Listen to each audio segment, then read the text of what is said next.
Bienvenidos a Crímenes Nocturnos.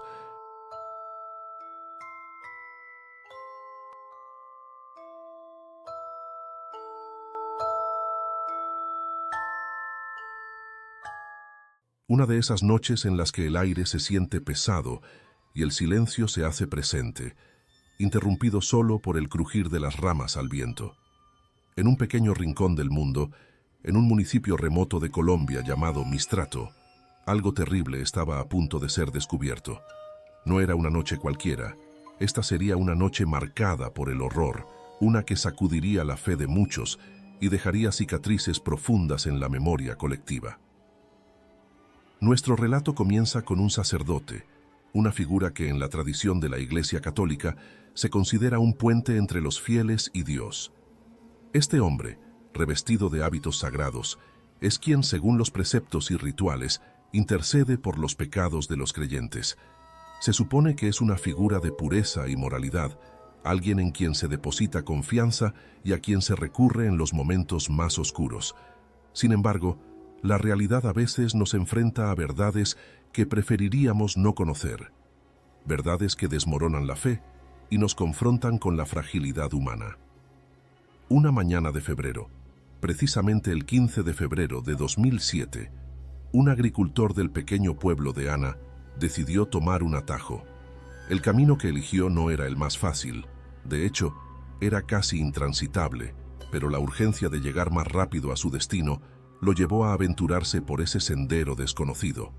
Lo que este hombre no sabía es que ese desvío cambiaría su vida para siempre y lo convertiría en el descubridor de un horror indescriptible. Mientras avanzaba por el terreno accidentado, sus ojos se encontraron con algo que parecía fuera de lugar.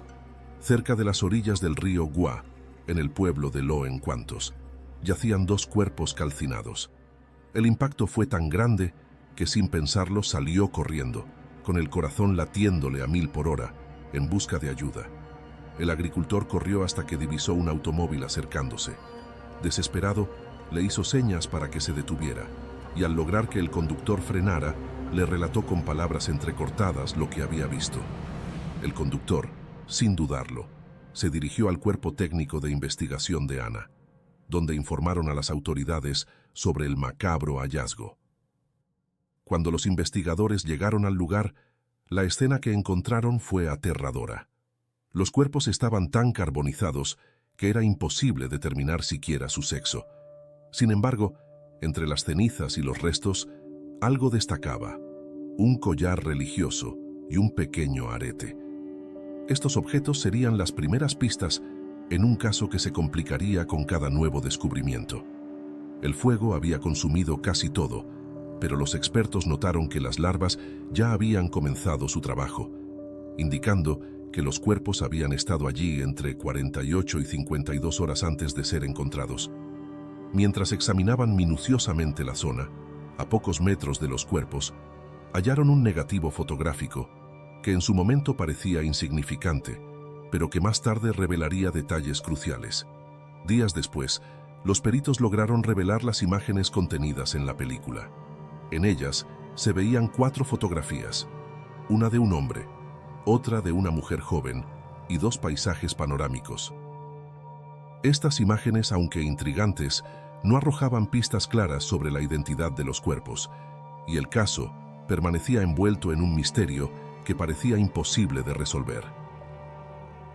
En la mañana de un día cualquiera, uno de los investigadores se encontraba hojeando el periódico mientras tomaba su café. De repente, un titular llamó su atención: Madre e hija siguen desaparecidas.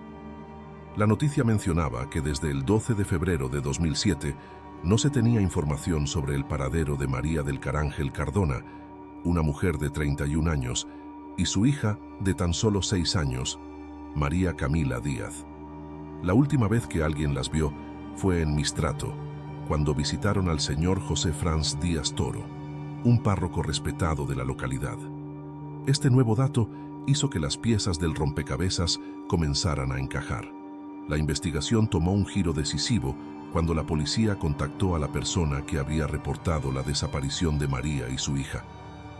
Héctor Fabio Carmona, hermano de María, fue quien, meses antes, había denunciado su desaparición en el CTI de Perea. Cuando le mostraron el collar encontrado en la escena del crimen, Héctor lo reconoció al instante. Era de su hermana. El Instituto de Medicina Legal, en su búsqueda por esclarecer los hechos, solicitó una muestra de ADN de uno de los familiares de María para compararla con los restos encontrados. El proceso fue largo y doloroso para la familia, que esperaba con el corazón en un hilo. Finalmente, en junio, los resultados llegaron. La genética forense confirmó lo que todos temían. Los cuerpos pertenecían a María y su pequeña hija, Camila. Pero la historia no termina aquí. El hombre que debía ser el guía espiritual de la comunidad, el párroco que debía cuidar de su rebaño, estaba en el centro de este horrendo crimen. La fe de muchos se tambaleó al descubrir la verdad detrás de la sotana. Aquel sacerdote, que alguna vez fue visto como un faro de luz, resultó ser una sombra que ocultaba los más oscuros secretos. Esta historia no solo es un recordatorio de que el mal puede esconderse en los lugares más inesperados, sino también una advertencia de que nada, absolutamente nada, permanece oculto para siempre. Los hechos ocurridos en aquel municipio pequeño y tranquilo resonaron en todo el país, dejando una marca imborrable en la memoria de quienes escucharon el relato. Esta es una historia de amor prohibido, desesperación y tragedia, que se desarrolló en un pequeño pueblo donde las apariencias y el silencio eran tan poderosos como los secretos que ocultaban.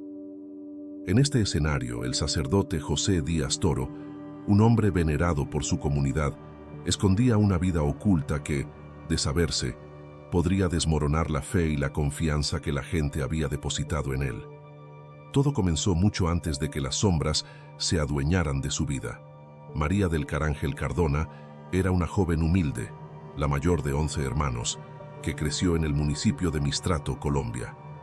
Su madre, viuda, se encargó de criar a todos sus hijos sola, enseñándoles a vivir con lo poco que tenían. A pesar de las dificultades, María se destacó por su belleza. Era una mujer esbelta, rubia y con una sonrisa que iluminaba el día. Sin embargo, detrás de esa apariencia tranquila, había una joven que ansiaba algo más en la vida, algo que nunca había tenido.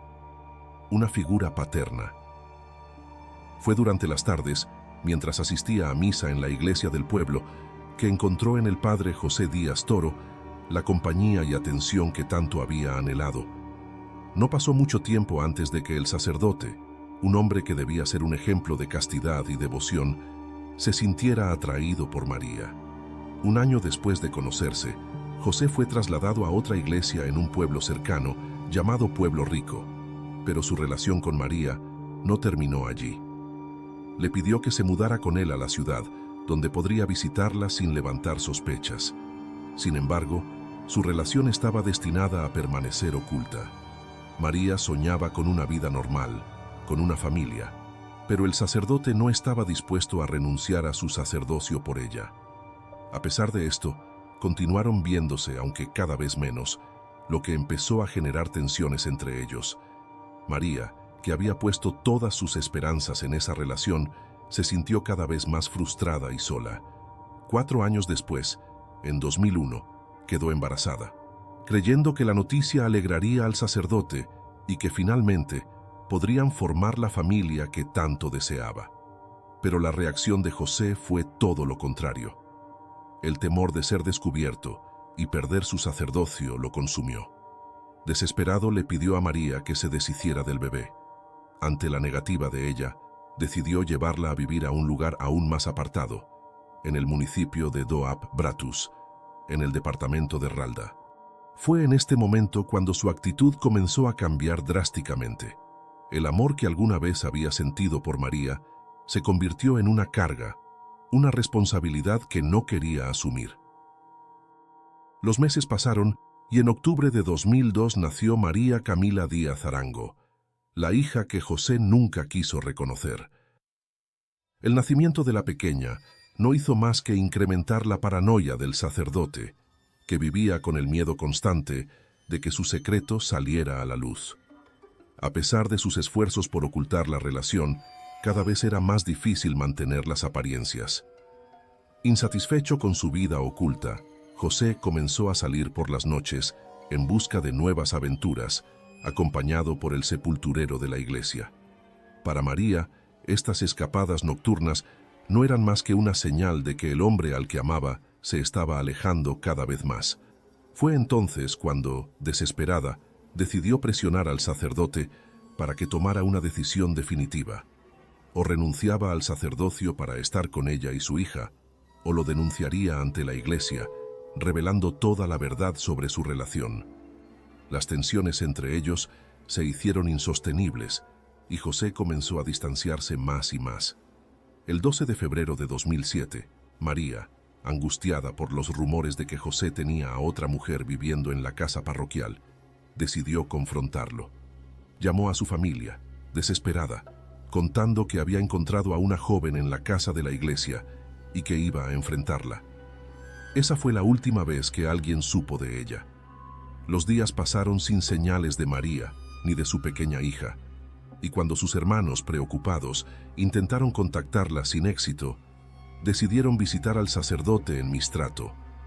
José, con frialdad, negó saber algo sobre su paradero. El silencio se convirtió en la respuesta de José a todas las preguntas, un silencio que resonaba más fuerte que cualquier confesión. Mientras tanto, la familia de María, rota por la incertidumbre, solo podía esperar, aferrándose a la esperanza de que las dos aparecieran. Pero en el fondo, sabían que algo terrible había sucedido. El misterio en torno a su desaparición y la actitud esquiva del sacerdote eran señales de que la verdad que tanto temían estaba a punto de revelarse. La historia de María y José es una de esas que nos recuerda que los secretos más oscuros a menudo se ocultan detrás de las fachadas más respetables. Es una historia de amor y traición, donde la desesperación llevó a decisiones trágicas y donde la verdad, aunque oculta, siempre encuentra la manera de salir a la luz. La historia de María del Carángel Cardona es un relato oscuro y perturbador, una tragedia que expone las profundidades de la desesperación y el poder de los secretos, todo envuelto en el manto de la religión. María siempre había soñado con tener una familia, un hogar donde su hija pudiera crecer rodeada de amor y seguridad. Sin embargo, el camino que eligió para alcanzar ese sueño la llevó a un abismo de dolor y sufrimiento, marcado por la relación clandestina que mantuvo con el sacerdote José Díaz Toro. Durante años, vivieron una vida llena de mentiras y secretos, escondiéndose de todos para proteger la fachada de respetabilidad del sacerdote. Desde el principio, la relación entre María y José estuvo marcada por la necesidad de ocultar la verdad. Para mantener las apariencias, María tuvo que decir a todos que su esposo estaba en España, cuando en realidad no era más que una mentira para encubrir su relación con el sacerdote. Su hija, María Camila, fue obligada a mantener el secreto, diciendo siempre que su padre estaba en el extranjero y que el sacerdote era solo un amigo de la familia. Esta doble vida desgastó a María, quien anhelaba consolidar una verdadera familia, un deseo que se fue haciendo cada vez más inalcanzable con el paso del tiempo. En 2005, José fue transferido a Mistrato, un pequeño pueblo en Colombia. Fue allí donde todo cambió. María comenzó a escuchar rumores de que el sacerdote tenía a una supuesta sobrina viviendo en la casa parroquial. Para ella, esos rumores eran una señal clara de que José la estaba engañando, y la ansiedad la consumía. Decidida a descubrir la verdad, María decidió enfrentar la situación. El 7 de febrero de 2007, ella y su hija se dirigieron a la casa parroquial donde residía José, con la esperanza de encontrar alguna pista sobre la infidelidad del sacerdote. Cuando llegó, no encontró a ninguna joven viviendo en la casa, lo que la tranquilizó momentáneamente. La casa estaba limpia y acogedora, pero eso no fue suficiente para calmar las sospechas de María. Ella continuó buscando, revisando cada rincón en busca de alguna evidencia que confirmara sus miedos. 5 días después, el 12 de febrero, María encontró algo que la perturbó profundamente. Un negativo fotográfico en el que aparecía una mujer, una prueba que para ella era irrefutable. Decidida a obtener una confesión, confrontó nuevamente a José, quien, Como era de esperarse, negó todo. La tensión entre ellos era palpable. María, cansada de las mentiras y los engaños, amenazó con revelar su relación al público. Estaba decidida a poner fin a años de secretos y dolor, sin importar las consecuencias.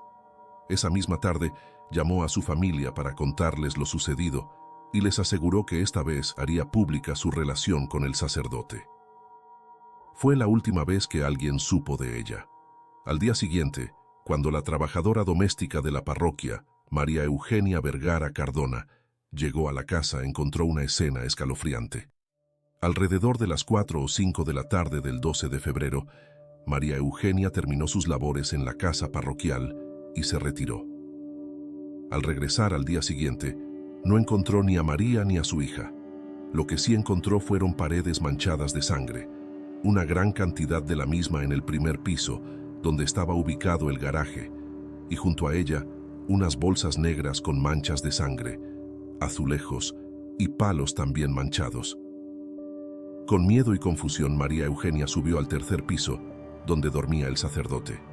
A medida que ascendía, notó manchas de sangre en las escaleras y en las barandillas, pero lo que más le llamó la atención fue lo que encontró en la terraza.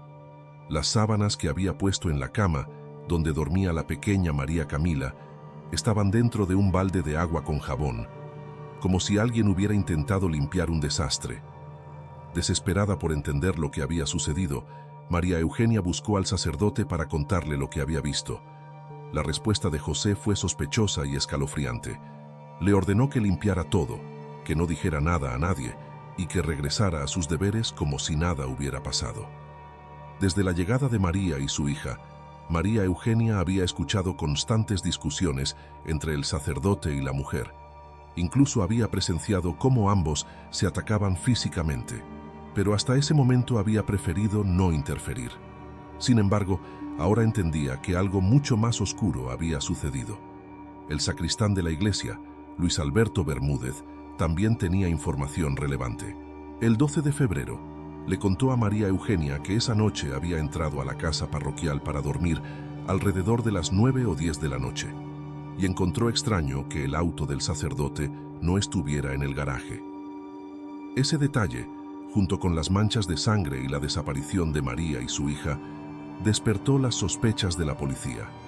El 12 de noviembre de 2007, casi 9 meses después de la desaparición, el equipo forense, con una orden judicial, realizó una búsqueda de ADN en la casa parroquial. Los resultados fueron aterradores.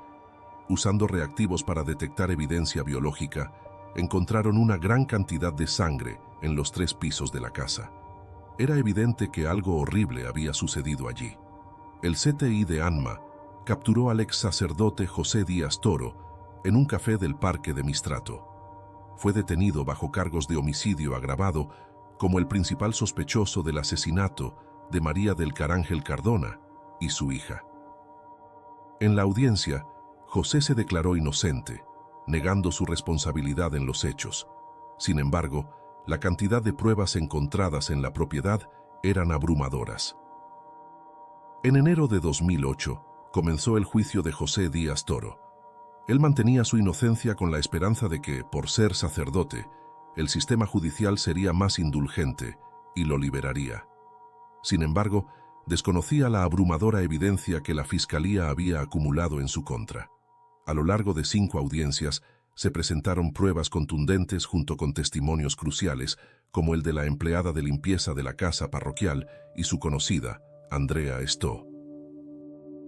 Cuando el sacerdote se dio cuenta de que no había escapatoria, aceptó un acuerdo de culpabilidad que le ofrecía una reducción de la mitad de la condena, con el objetivo de negociar con la Fiscalía.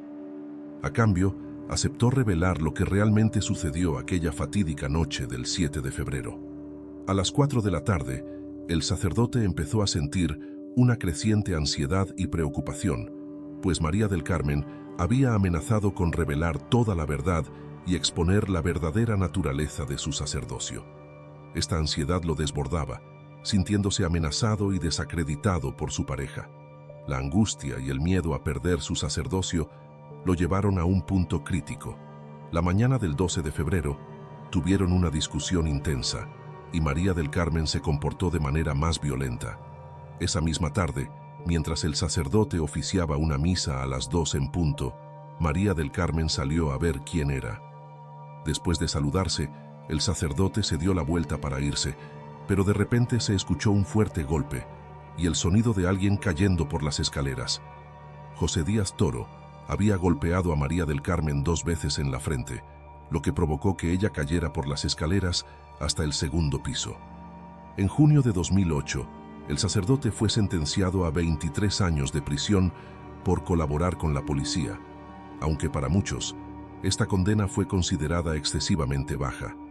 El caso parecía cerrado con esta sentencia inicial, que fue el resultado de un acuerdo entre la Fiscalía y el acusado.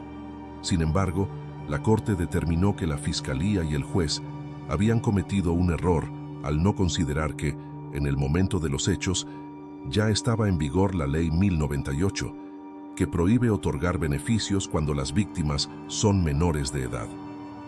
Además, el 4 de julio de 2008, el CTI de Anura capturó a J. Antonio Morales Ramírez, el sepulturero del municipio y cómplice del sacerdote, por su presunta participación en los asesinatos. 1 año y 3 meses después, en octubre de 2009, Morales Ramírez fue sentenciado a 17 años y 2 meses de prisión por su papel en el crimen. En julio de 2010, la Iglesia Católica fue condenada a pagar 600 millones de pesos colombianos a la familia de las víctimas.